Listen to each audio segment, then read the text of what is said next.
आप देख रहे हैं जय भारत टीवी। आप बीजेपी को बेहतर जानते हैं क्योंकि आप वहां समय बिताकर आए हैं। क्या राजनीतिक फायदा बीजेपी इसका उठा सकती है या उठा रही? क्या इस बात की सजा हरक सिंह रावत को मिल रही है कि आपने भाजपा छोड़ दी, इसलिए तमाम विजिलेंस के लोग, सीबीआई की बात हो रही है हर समय? हरिद्वार से क्या हरक सिंह रावत चुनाव लड़ेंगे? क्या पार्टी आलाकमान को पार्टी फोरम में क्या बात रखी है अभी तक? पुराने सिपाही आप कांग्रेस के रहे, आपको अंगीकार कर लिया, पार्टी ने आपको गले लगाया नहीं लगाया? लोकसभा चुनाव सामने है और कांग्रेस में प्रत्याशियों का अभी से दांव पेच शुरू हो गया है और दावे किए जा रहे हैं अलग अलग सीट पर। और हरिद्वार सीट हॉट सीट है और इस सीट पर पूर्व कैबिनेट मंत्री हरक सिंह रावत का भी एक दावा है। आज हम बात करेंगे। हरक सिंह रावत ये भी आरोप लगाते रहे कि बीजेपी छोड़ने के बाद उन्हें सत्ताधारी दल परेशान कर रहा है। क्यों कर रहा है ये भी सवाल पूछेंगे। हमारे साथ है पूर्व कैबिनेट मंत्री हरक सिंह रावत, उनसे बातचीत करेंगे। आज आप यहाँ आए हैं कांग्रेस भवन में, रामलला तो आ गए हैं, अब क्या राम राज्य? मैं सोचता हूँ रामलला आए नहीं हैं, रामलला तो कण कण में है। क्योंकि जब जन्म होता है तो हमको संस्कार दिए जाते हैं जय श्री राम के। जब कोई हम किसी को प्रणाम करते हैं तो राम राम करते हैं। जब कोई हमारे बीच में चले जाता है तो हरे राम राम राम करके उसकी विदाई करते हैं। तो राम तो पैदा होने से लेकर और जीवन के अंतिम काल तक जो भी सनातनी धर्म का व्यक्ति है उसके कण कण में मैं सोचता हूँ भगवान राम बसे, भगवान कृष्ण बसे हैं। और इसलिए हम तो माननीय सुप्रीम कोर्ट ने जो डिसीजन दिया और इसके लिए सब लोगों का योगदान है। देखिए मुगल शासन के खिलाफ तमाम राजाओं ने, तमाम लोगों ने बहुत संघर्ष किया, बहुत बलिदान दिया इस राम मंदिर के लिए। मैं उन सबको भी आज नमन करना चाहता हूं और जिनके कारण आज हमारी ये संस्कृति बची हुई है और आज अच्छा है। मैं सोचता हूं कि राम किसी एक के नहीं है, किसी एक धर्म के नहीं, मतलब मैं तो सोचता हूं कि धर्म में भी नहीं बात है। देश, धर्म, जाति, पार्टी, इन सब से ऊपर उठकर राम है। और मैं तो क्योंकि राम जन्मभूमि के आंदोलन से बहुत लंबे समय तक जुड़ा रहा हूँ। मैं पूरे गढ़वाल में राम जन्मभूमि आंदोलन का संयोजक था और मैंने तो राम ज्योति भी, अस्थि कलश यात्रा भी, शीला पूजन भी, जोशीमठ से लेकर आद्री बद्री चमोली के स्वामी थे, स्वामी ओंकारानंद जी, उनके साथ मिलकर पूरे गढ़वाल में, हरिद्वार से लेकर पूरे गढ़वाल में राम ज्योति घुमाई थी। कोठारी बंदों के जो अस्थियाँ थी उनको मैंने घुमाया था। उसके पहले मैंने शीला पूजन, जब ईंट को जो उसको मैंने पूरे उत्तराखंड में घुमाया था। मैंने ऋतुम्बरा जी का कार्यक्रम का भी मैं संयोजक था। मैंने उनका टिहरी में, ऋषिकेश में, हरिद्वार में, अगस्त मुनि में, कर्णप्रयाग, रुद्रप्रयाग, गोपेश्वर, कोटद्वार, पौड़ी, श्रीनगर, सब जगह उनकी जनसभाएं करी थी। तो इसलिए मैं सोचता हूँ कि ये तो निश्चित रूप से मैं तो उस देहरादून जेल में मैं 1 महीने रहा हूँ, राम जन्म आंदोलन में, फिर पौड़ी जेल में रहा हूँ। और 6 दिसंबर को जब ये ढांचा गिरा था उस समय मैं मंत्री था कल्याण सिंह जी के सरकार में और मेरे सामने और कई बार जो कोठारी बंदों का जो वो हुआ वो मेरे सामने। उस दिन मैं भी अयोध्या था, मेरी बहन थी ये तीरथ सिंह रावत, हमारे साथ बहुत लोग थे। मैं गढ़वाल से लगभग 1000-1500 लोगों को लेकर अयोध्या गया था। तो मैं तो इस आंदोलन से जुड़ा रहा हूँ। तो मैं सोचता हूँ कि आज हम सबके लिए अच्छा है। वो थोड़ा सा जैसे माननीय राहुल गांधी जी ने कहा कि हम अगर इसको, और जैसे माननीय शंकराचार्य जी ने कहा कि हमें इसको पार्टी विशेष का कार्यक्रम नहीं बनाना चाहिए। मैं इसी सवाल पर आ रहा था सर। कांग्रेस के तमाम नेताओं ने कहा कि बीजेपी राजनीति कर रही है। आप बीजेपी को बेहतर जानते हैं क्योंकि आप वहां समय बिताकर आए हैं। क्या राजनीतिक फायदा बीजेपी इसका उठा सकती है या उठा रही? बिल्कुल, वो बिल्कुल 100%। जब कश्मीर में, मैं उसमें भाजपा सरकार में मंत्री था, जब कश्मीर में पुलवामा घटना हुई तो उसका राजनीतिक फायदा भाजपा ने उठाया और इसको भी कहीं ना कहीं भारतीय जनता पार्टी इसका राजनीतिकरण कर रही है और इसको निश्चित रूप से फायदा उठाने की कोशिश करेगी। लेकिन मैं सोचता हूँ कि इस कई बार, क्योंकि भाजपा जो मैं समझता हूँ भाजपा के केंद्र नेतृत्व को भी, प्रदेश का तो मैं मानता नहीं, क्योंकि प्रदेश में मैं अभी राजस्थान के चुनाव में था तो कहीं कोई प्रदेश के नेताओं के नाम पर कोई प्रचार ही नहीं कर रहा था, क्योंकि धाकड़ धामी है। नहीं, अब वो ठीक है, आप भी जानते हो, अगर धाकड़ होते तो अपने आप चुनाव नहीं हार जाते। अगर धामी के नाम पर हम चुनाव जीत रहे हैं तो धामी खुद क्यों चुनाव हार गया, मुझे आप बता दो ना। अगर धामी की इतनी लोकप्रियता थी तो धामी के नाम पर अगर चुनाव जीते तो धामी खुद चुनाव हार गया। तो मैं नहीं समझता हूँ कि, क्योंकि वहाँ भारतीय जनता पार्टी में तो केंद्र का नेतृत्व तो सर्वोपरि होता है और जो केंद्र ने कह दिया वही निर्णय होता है।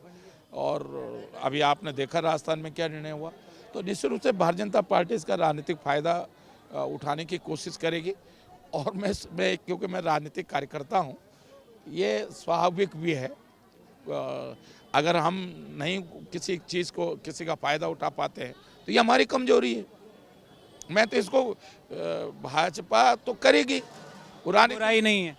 मैं इसलिए कह रहा हूँ कि वो करेंगे ना, क्यों नहीं करेंगे। वो उनको जिससे फ़ायदा होगा वो हर काम करेंगे जिससे उनको राजनीतिक फ़ायदा होगा।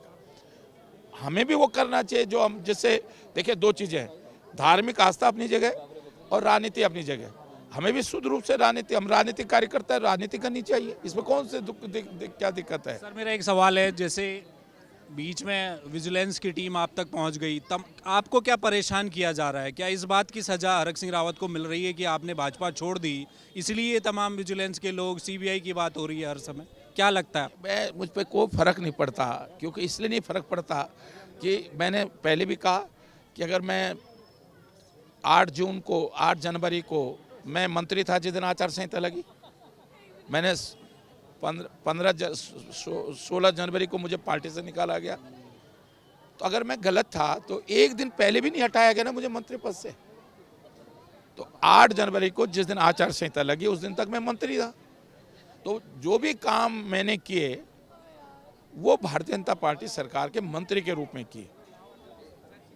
तो इसलिए ये सब चीज़ें होंगी, क्योंकि देखिए मैं इसको गलत भी नहीं मानता। देखो मैं तो शुद्ध रूप से, देखो लोग कोई दूसरा कुछ करेंगे कोशिश, वो सीबीआई भी करेंगे, ईडी भी करेंगे, सारी एजेंसियों की बात करेंगे और वो करना भी चाहिए उनको, उनके हाथ में पावर है तो दुरुपयोग करेंगे। हरिद्वार से क्या हरक सिंह रावत चुनाव लड़ेंगे? क्या पार्टी आला कमान को, पार्टी फोरम में क्या बात रखी है अभी तक आप? देखिए पार्टी को तय करना है। अगर उनको लगता है कि मैं सीट निकाल सकता हूं, देखिए इस समय कांग्रेस के लिए ये महत्वपूर्ण है, कौन लड़ेगा ये महत्वपूर्ण नहीं है, कौन सीट निकाल सकता है ये महत्वपूर्ण है।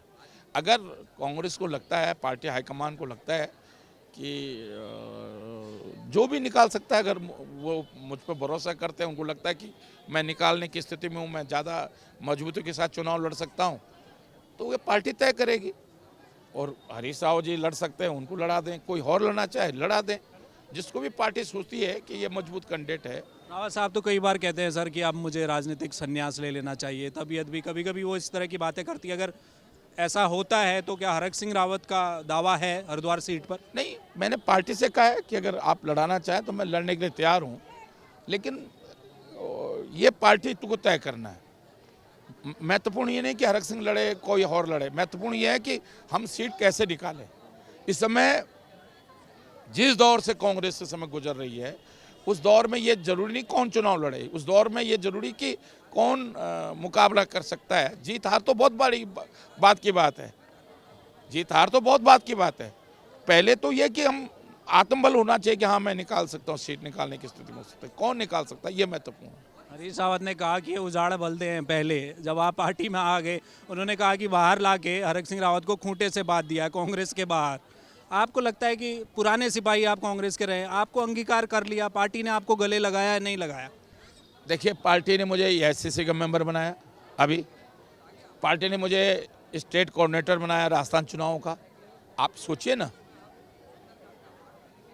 आप मुझ पे पार्टी ने भरोसा करके, पार्टी हाईकमान ने, हमारे राष्ट्र अध्यक्ष माननीय प्रियंका गांधी, राहुल गांधी जी ने मुझे राजस्थान चुनाव में कोई एक लोकसभा का इंचार्ज नहीं बनाया, पूरे स्टेट का इंचार्ज बनाया, कोऑर्डिनेटर बनाया। तो वो कोई मेरे साथ जो 4 लोगों को बनाया था, सब बहुत सीनियर नेता थे, किरण चौधरी हो, चाहे जो राजस्थान पंजाब के प्रदेश से अध्यक्ष रहे भोले सिंह, तो सब सीनियर लोगों को बनाया। तो अगर पार्टी भरोसा नहीं करती तो भाई पार्टी हाईकमान भरोसा नहीं करता तो मुझे किसी लोकसभा का इंचार्ज बना देते।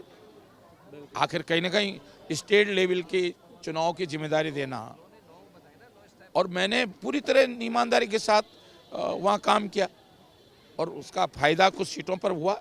देखिए क्योंकि 2-3 महीने में एकदम इतना परिवर्तन नहीं कर सकते थे हम लोग, क्योंकि उसमें दीपावली भी थी, तो 2-3 महीने में बहुत ज़्यादा नहीं हम काम कर सकते थे, लेकिन जितना कर सकते थे हमने किया है। बहुत शुक्रिया। बहुत धन्यवाद। तो ये थे पूर्व कैबिनेट मंत्री हरक सिंह रावत। बीजेपी छोड़कर कांग्रेस में जब शामिल हुए तो उसके बाद लगातार हरक सिंह रावत एक बात कहते रहे कि उन्हें पार्टी छोड़ने का खामियाजा भुगतना पड़ रहा है। कॉर्बेट से जुड़े मामले में जब जांच उनके घर तक पहुंची, विजिलेंस के लोग पहुंचे, तो तब उन्होंने इस तरह के बयान दिए। आज हमने उनसे इसी सवाल को किया। राम मंदिर प्राण प्रतिष्ठा हुई है, क्या भारतीय जनता पार्टी राम मंदिर के मुद्दे को राजनीतिक तौर पर लाभ उठाना चाहती है? उनसे बेहतर कौन जा सकता है, क्योंकि भाजपा में रहे हैं। तो उनका ये कहना है कि बिल्कुल हो सकता है और बीजेपी ऐसा करेगी। एक राजनीतिक दल को यही करना चाहिए।